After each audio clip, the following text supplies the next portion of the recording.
A stranger rides into a town that's already killing itself. No name, no backstory, just a poncho, a cigar, and a mule. By the time he leaves, two families will be wiped out, and he'll have made a small fortune playing them against each other. This is A Fistful of Dollars, the film that turned Clint Eastwood into an icon and invented an entire genre almost by accident. Let's break down how one man cons two gangs into destroying themselves. The town is San Miguel, a border settlement that's become a battlefield for two crime families. On one side, the Rojo brothers, Don Miguel, the hot-headed Esteban, and the coldly calculating Ramon, who's smuggling rifles across the border. On the other, the Baxters, led by the sheriff, running whiskey and muscle. Both families want total control of the town, and neither one trusts the other an inch.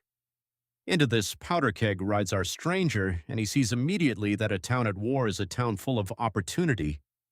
He stops at the local inn run by an innkeeper named Silvestro, who fills him in on the situation. There's also Marisol, a woman being held against her will by the Rojos as leverage against her husband. She'll matter later.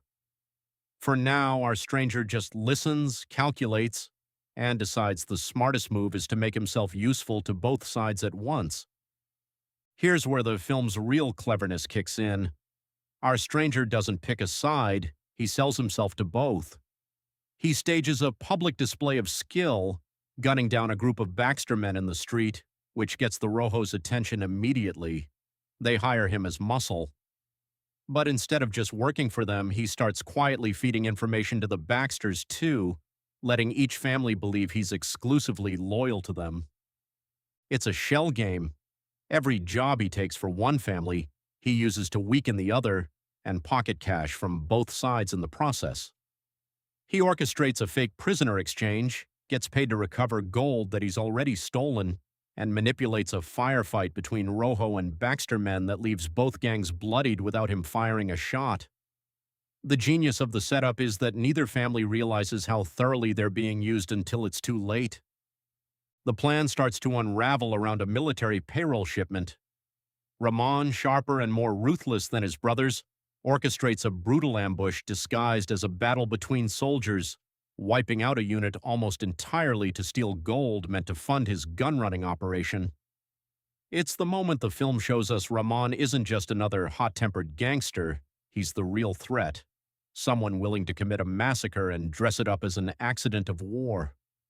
Our stranger witnesses the aftermath and realizes the stakes just changed. Meanwhile, he can't ignore Marisol's situation any longer.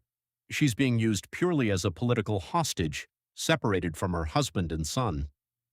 In one of the film's few moments of real sentiment, the stranger quietly arranges her escape and reunites her with her family, refusing any payment for it.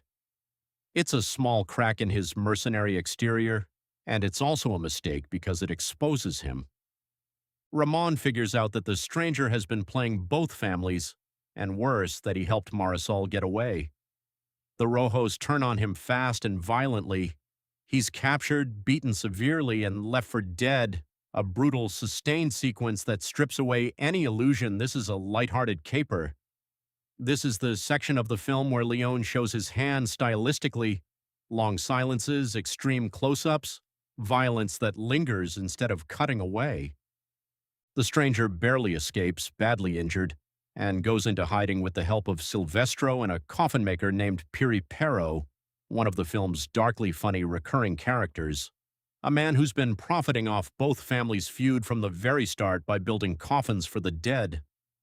While the stranger recovers, the Baxters and Rojos, now believing he's dead or gone, finally move toward all-out war with each other, exactly the outcome he originally engineered, just accelerated by his absence. With the stranger out of the picture, the fragile balance collapses completely. The Baxters and Rojos go to war in the streets, and Ramon uses the chaos to eliminate the Baxter family almost entirely, burning their home to the ground. It's the ugliest stretch of the film, no clever schemes, just two violent families finishing each other off, exactly as our stranger predicted they eventually would. Recovering in secret, he watches the town tear itself apart and realizes there's only one family left standing, the Rojos, and specifically Ramon, who now knows the stranger is still alive and is hunting for him. What was a profitable con has now become personal. Ramon doesn't just want him gone, he wants to prove that skill and speed can be beaten by numbers and cruelty. The stranger returns to San Miguel for good, done hiding, done playing both sides. He confronts Ramon directly in the town's main street, a standoff built almost entirely on tension rather than action. Ramon, confident in his rifle, boasts that a gun beats a pistol every time. What he doesn't know is that the stranger has reinforced a metal plate under his poncho, protecting him from the first shots.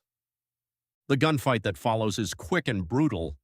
The stranger survives Ramon's shots, then finishes the confrontation in a fast, decisive draw, ending the Rojo family's grip on the town for good and closing out the last of the two rival gangs he originally set out to profit from. With both families destroyed, San Miguel is left to rebuild without either gang controlling it. Piripero gets one final darkly comic moment, this time complaining that there's no one left to bury. The stranger, having made his money and settled his own score with Ramon along the way, rides out just as anonymously as he arrived. No name, no explanation, no reward beyond what he already earned. What made this film matter wasn't really its plot, it was its attitude. A hero motivated by profit instead of justice, violence shown as ugly instead of glamorous, and a morally gray lead who barely speaks. Combined with Ennio Morricone's score, it created a new visual language for the Western, one that Leone would build on with two more films, and that filmmakers are still borrowing from 6 decades later. That's A Fistful of Dollars, the birth of The Man with No Name, and the start of one of cinema's most influential trilogies. If you want the next breakdown, For a Few Dollars More is next.